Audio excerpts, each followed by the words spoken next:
hurrah, hurrah, hurrah, hurrah. One of the first animated films I ever saw was 101 Dalmatians. And I've always loved that film. I remember as a kid just being scared to death of Cruella de Vil, but just of course loving these puppies and going on this journey and story with them in terms of how this group of 101 Dalmatians is actually going to come against this villainous character. And so it's always been one of my favorite Disney films, again probably because it was one of my first. And I've always had an appreciation and love for dogs. So for me, the project of Bolt really is about trying to bring that same sense to a CG film. Because what you want people to do is actually believe that these characters are real. And people have dogs out there, so it's about how do you create animation and a story where you actually accept that this is a real dog acting in a real way.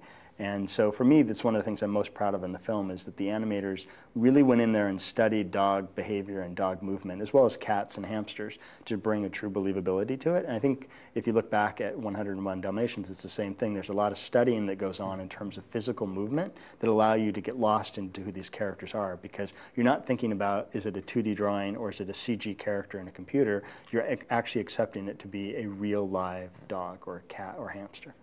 Yeah, Byron is a great 2D animator, and we definitely look back at a lot of the old Disney movies, and because so much of the animal movement and behavior is well observed, and so we wanted to be at that level, make sure that Mittens moves like a cat, Bolt moves like a dog, and there's a lot of little subtle things that you see in the movie that the animators picked up on. They are animals.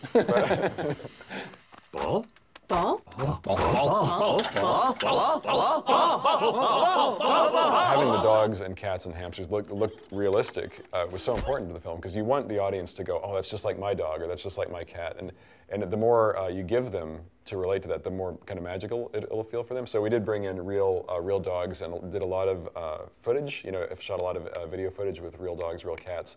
And we actually purchased a hamster, a reference hamster for the studio whose name is Doink, and he lives downstairs right now in his little cage. And we would watch Doink run around in his hamster ball, and then we would try to figure out, okay, how are we going to have an animated character do that? And it's like, how do we rig this ball so it works? And so this little character, this little guy can manipulate it and move around and act in it. And it seemed like a very daunting thing, but again, we have very smart people here at Disney who are around us and who figured it out, and it looks great. How dare you disrupt their relationship with your evil? Die! Whoa, whoa, whoa, Die! I can take your body. Let me at him. Die! Die! Easy, easy, Rhino. Die! Easy.